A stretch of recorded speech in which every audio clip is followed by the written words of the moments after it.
Bismillahirrahmanirrahim. Assalamualaikum warahmatullahi wabarakatuh. Sebelumnya perkenalkan nama saya Muhammad Asiswan, yaitu salah satu mahasiswa Sekolah Tinggi Agama Islam Lukmanul Hakim yang berada di Surabaya, Jawa Timur. Baik, pada kesempatan kali ini saya akan mencoba mewawancarai salah satu ustadz pembina dari Pondok Pesantren Riyadhus Shalihin yang berada di Sulawesi Selatan, tepatnya di Kabupaten Bantaeng. Ya, sebelum masuk, mungkin Ustadz bisa memperkenalkan diri sebelumnya. Bismillah, Assalamualaikum warahmatullahi wabarakatuh. Sebelumnya saya ucapkan terima kasih kepada saudara Muhammad Asiswan yang berkenan untuk datang mengunjungi Pondok Pesantren Riyadhus Shalihin, menanyai lebih lanjut tentang bagaimana proses kegiatan belajar, proses pondok dan proses santri di asrama Pondok Pesantren Riyadhus Shalihin. Saya di sini sebagai salah satu pembina Pondok Pesantren Riyadhus Shalihin, khususnya pembina di program tahfiz Quran Pondok Pesantren Riyadhus Shalihin. Ya, terima kasih atas perkenalannya. Mungkin untuk mempersingkat waktu kita langsung masuk ya ke pertanyaan pertama. Pertanyaan pertama, Ustadz, siapa pendiri Pondok Pesantren Riyadhus Shalihin ini, dan saat ini siapa yang menjabat sebagai pimpinan pondok di pesantren ini? Alhamdulillah, sebelumnya Pondok Pesantren Riyadhus Shalihin ini berdiri pada tahun 2011, di mana pada saat itu Pondok Pesantren Riyadhus Shalihin ini masih membuka kelas sekolah diniyah atau sekolah agama khusus untuk anak-anak yang berusia 6-12 tahun. Kemudian setelah setahun berjalan, pada tahun 2012 tepatnya, Pondok Pesantren Riyadhus Shalihin membuka pendaftaran untuk siswa atau santri pada jenjang madrasah sanawiyah dan jenjang madrasah aliyah. Dan lebih uniknya lagi, pada proses pendaftaran ini Pondok Pesantren Riyadhus Shalihin hanya menerima santri putra. Jadi saudara siswan, Pondok Pesantren Riyadhus Shalihin Bantaeng ini adalah salah satu pondok khusus putra yang ada di Bantaeng. Masya Allah, berarti sampai sekarang ya? Sampai sekarang salah satunya pondok pesantren yang khusus menerima santri putra hanya di Pondok Pesantren Riyadhus Shalihin ini, di Kabupaten Bantaeng. Jadi Masya Allah ya. Ya, Kabupaten Bantaeng. Ini salah satu kebanggaan tersendiri saya kira. Kemudian pendiri Pondok Pesantren Riyadhus Shalihin ini ialah Ketua Yayasan Pengkajian Al-Quran dan Hadis Kiai Haji Muhammad Nur Khairuddin. Dia juga merupakan salah satu tokoh agama yang terkenal di Kabupaten Bantaeng. Insya Allah. Yang menjabat sebagai pimpinan Pondok Pesantren Riyadhus Shalihin saat ini, dia merupakan salah satu alumni dari Pondok Pesantren Al-Furqan, yang dimana Pondok Pesantren Al-Furqan juga ini masih di bawah naungan Yayasan Pengkajian Al-Quran dan Hadis. Beliau Ustadz Khalid Mawardi. Beliau juga sebagai keluarga Pondok Pesantren Riyadhus Shalihin dan menjabat sebagai pimpinan Pondok Pesantren Riyadhus Shalihin.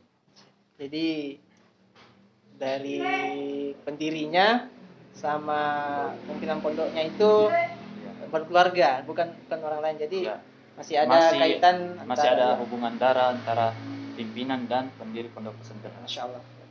Jadi enak ini ya. Kita melangkah ke pertanyaan selanjutnya ya. Ini semakin menarik saya rasa ini. Makin mendalam pembahasannya. Oke. Ustadz, karena di sini kan kita tahu ini adalah pesantren. Karena kan pesantren itu ada yang khusus pelajaran pondok, itu kan seperti itu. Ada yang formal. Di sini itu gimana? Bagaimana sistemnya? Apakah ada yang formal atau hanya non formal saja kayak pelajaran pesantren, kitab kuning dan sebagainya, ataukah berada di dua-duanya, ada formalnya ada non formalnya, seperti Ustadz katakan tadi juga kan ada tahfidz. Ini bagaimana sistem belajar mengajarnya di sini?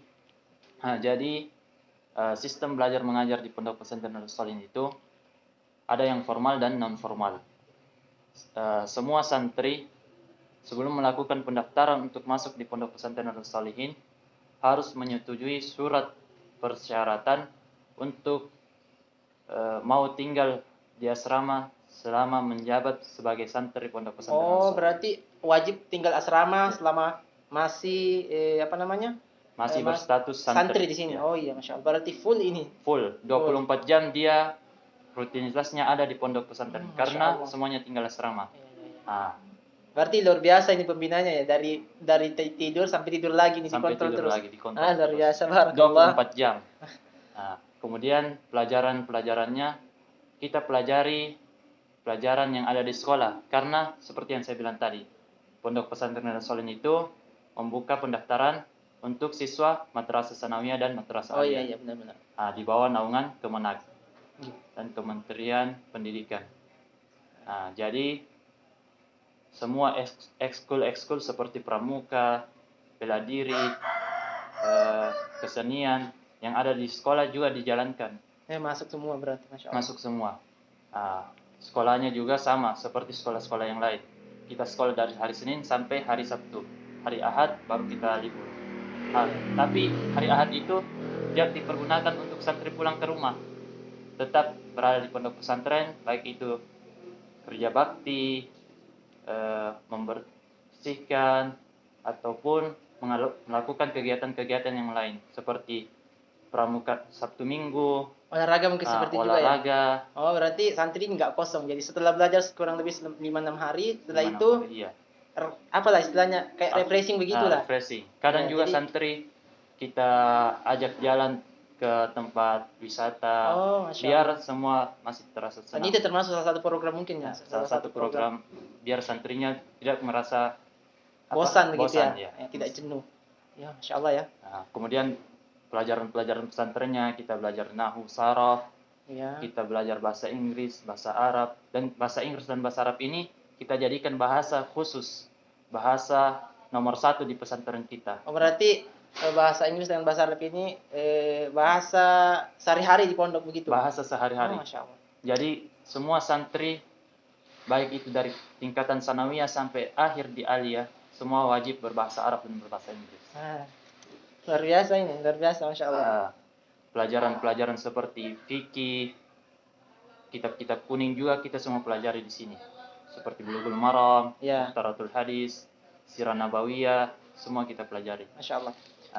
Kemudian program tahfiz ini sendiri, iya, program tahfidznya adalah gimana program ini? Yang termasuk program unggulan di pesantren kita. Karena pesantren kita sudah banyak bekerja sama dengan lembaga-lembaga tahfiz yang ada di Makassar sendiri atau Sulawesi Selatan sendiri, dan lembaga-lembaga yang ada di Jawa.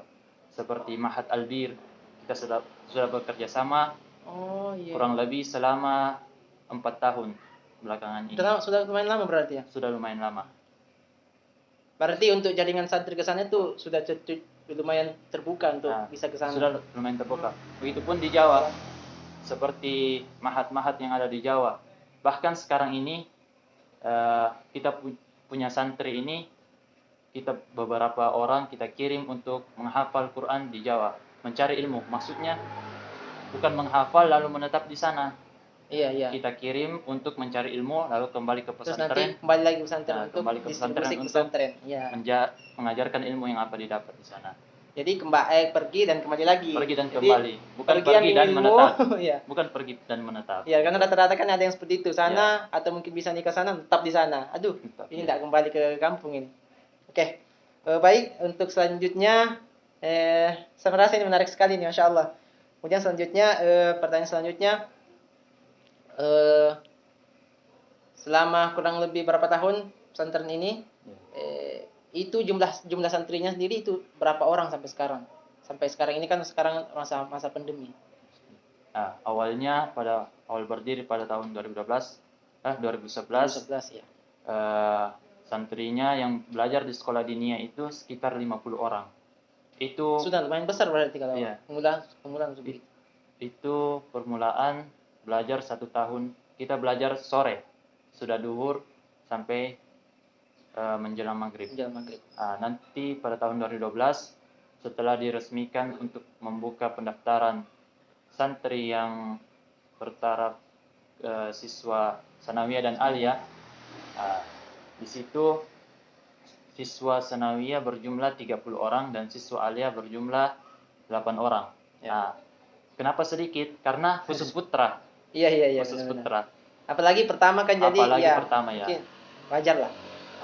Tapi seiring berjalannya waktu dari tahun 2012 sampai tahun sekarang, alhamdulillah pesantren kita sudah mulai terkenal baik di Kabupaten Bantaeng maupun di luar Kabupaten Bantaeng. Bahkan sekarang kita sudah memiliki siswa yang berasal dari Papua, dari Selayar, Papua, Masya Allah.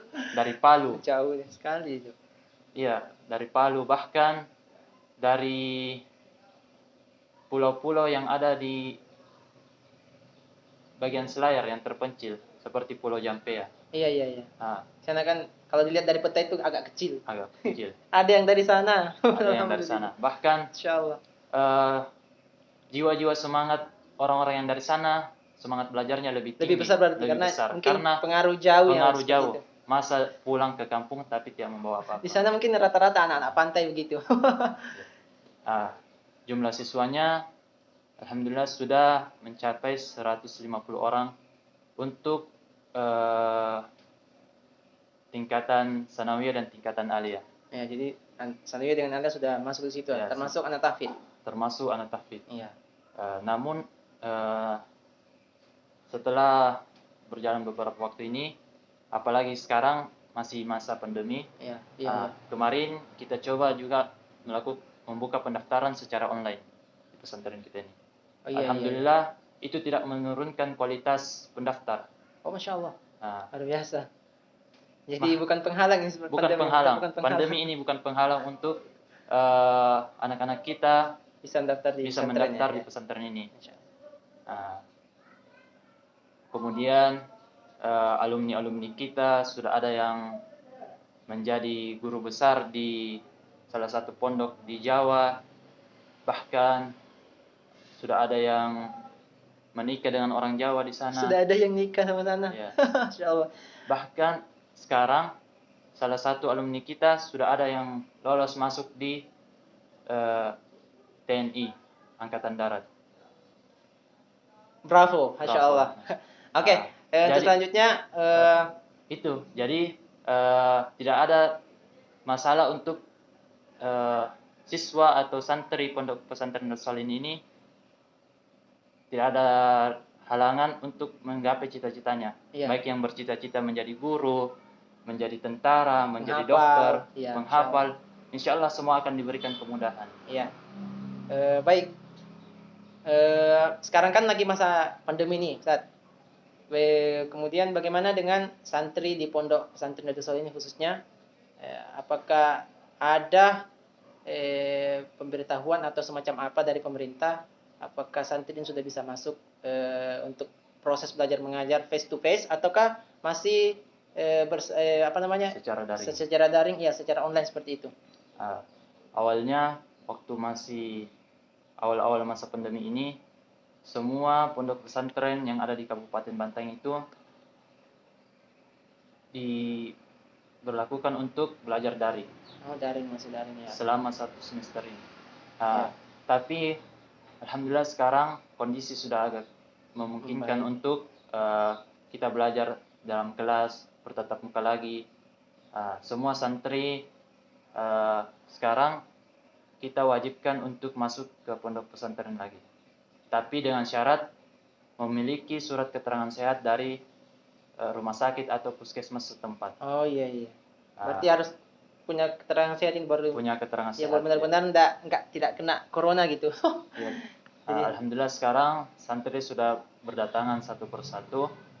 Di pesantren ini pula kita juga masih menerapkan wajib pakai masker. Oh, berarti masuk tapi tetap menjaga protokol-protokol kesehatan seperti itu. Iya, menjaga iya. protokol kesehatan. Tapi Cuci ini tangan. ini maksudnya Ustadz, maksudnya itu langsung sekaligus masuk atau mungkin ada tahapan-tahapan dulu, berapa orang yang pertama, Ah, kedua dan seterusnya? Nah, itu dia. Sekarang kita beri tahapan-tahapan. Oh Pertama, iya. kita beri waktu untuk siswa atau santri yang berada di tingkatan kelas 3 alia dan siswa atau santri tahfiz. Karena kalau kita lihat proses pembelajaran secara daring ini kurang efektif bagi siswa yang sudah mau lulus seperti kelas 3 alia. Oh iya. Makanya kita kirim surat ke orang tuanya untuk menyetujui anaknya masuk pondok pesantren melakukan pembelajaran secara offline atau tatap muka. Iya. Oh, seperti itu. Oke, Ustadz. Seterusnya kita melangkah kepada pertanyaan selanjutnya. Ini sudah masuk ini ya, pertanyaan-pertanyaan sudah lewat sebenarnya. Jadi kita mungkin sudah tidak terlalu lama lagi. Di sini di pondok pesantren ini, karena pondok pesantren adalah pondok pesantren putra dan salah satu-satunya di pondok pesantren di Kabupaten Bantaeng, ya. Apa harapan untuk kedepannya, khusus untuk pesantren ini, apa harapan yang ingin dicapai sehingga pondok ini kan pastinya mau pengen berkembang terus. Ya. Nah, harapan-harapannya itu seperti apa kedepannya? Harapan kita untuk pondok pesantren ini seperti yang ada di visi dan misi pondok pesantren kita. Ya. Menciptakan generasi yang berakhlakul karimah, generasi yang pandai mengajarkan ilmu agama dan ilmu dunia, Ya. dan generasi yang senantiasa berjuang di jalan dakwah dan berjuang untuk membenarkan agama. Iya. Karena kita rasa mungkin sekarang itu wadah untuk mempelajari agama salah satunya yang paling tepat itu adalah pondok pesantren. Adalah pondok pesantren. Iya, pondok pesantren insyaallah. Harapan kita seperti itu. Baik kepada siswa-siswa kita yang masih berstatus santri di pondok pesantren maupun alumni-alumni kita.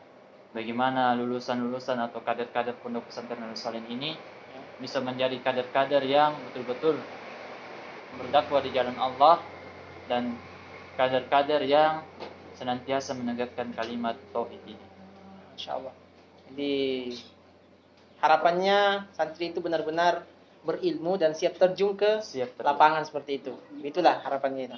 Santri yang bisa bekerja, beribadah dan belajar. Iya, insyaallah. Berilmu. Oke. Saya kira ini sudah berada di ujung. Baik. Mungkin tidak ada lagi ya Ustadz ya. Mungkin cukup ya. Baik, saya ucapkan terima kasih kepada Ustadz Fadli yang alhamdulillah berkenan dengan senang hati meluangkan waktunya untuk saya pribadi mewawancarai Ustadz Fadli. Saya kira cukup ya. Cukup Ustadz. Saya mohon maaf juga apabila ada kesalahan dalam penyampaian atau pertanyaan ini, dan mohon maaf atas kekurangannya. dan saya berharap dan saya doakan mudah-mudahan pesantren ini terus berkembang. Santri-santrinya menjadi santri yang hafid, yang sukses dunia akhirat. Begitu pula dengan pembina-pembinanya, mudah-mudahan selalu dilancarkan rezekinya oleh Allah Subhanahu wa taala, dilindungi, diberi kesehatan, terutama kan ini masa pandemi. Ya amin ya rabbal alamin. Ya, kita tutup dengan doa kafaratul majelis. Subhanakallahumma bihamdik asyhadu an la ilaha illa anta astaghfiruka wa atubu ilaik. Assalamualaikum warahmatullahi wabarakatuh.